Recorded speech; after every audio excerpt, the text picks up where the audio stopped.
பெருமாள் என்றாலே நமக்கு கருட வாகனமும் ஆதிசேஷனும் தான் நினைவுக்கு வரும்.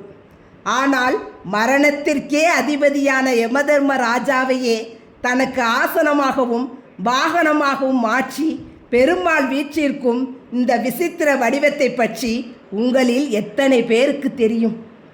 காண்போரை ஆன்மீக பரவசத்தில் ஆழ்த்தும் ஒரு உன்னத விஸ்வரூப வடிவம் இது.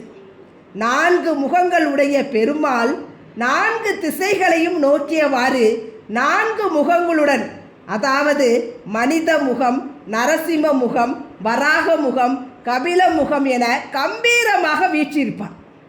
ஆசனமாக இருக்கக்கூடிய யமதர்மன் பெருமாள் அமர்ந்திருக்கும் ஆசனத்தின் பீடத்தின் கீழே யமதர்ம ராஜா மண்டியிட்டு இறைவனின் பாதங்களை தாங்கியபடி காட்சியளிப்பார்.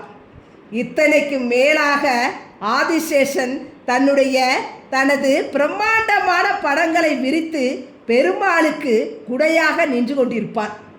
புராணங்களின்படி உயிர்களை பறிக்கும் தன் பணியால் யமதர்மனுக்குள் ஒரு கட்டத்தில் ஒரு சிறிய அகந்தை ஏற்பட்டது. என்னை கடந்து யாராலும் வாழ முடியாது, நானே எல்லாவற்றிற்கும் இறுதி என்று யமதர்மன் எண்ணினான்.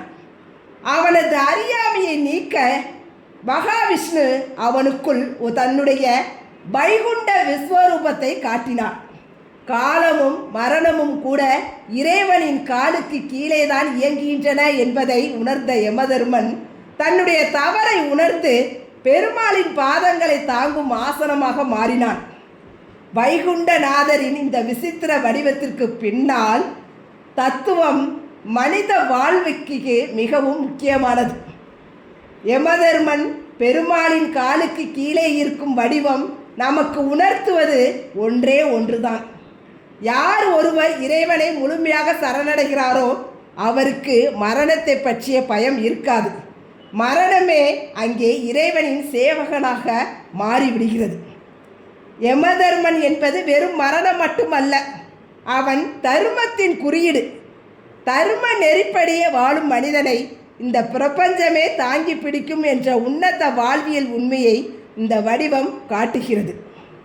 காஞ்சிபுரம் வைகுண்ட பெருமாள் கோவிலில் பல்லவர் காலத்தில் செதுக்கப்பட்ட இந்த சிற்பங்களை உற்று நோக்கினால் சிற்பக்கலையின் உச்சத்தை நாம் காண முடியும்.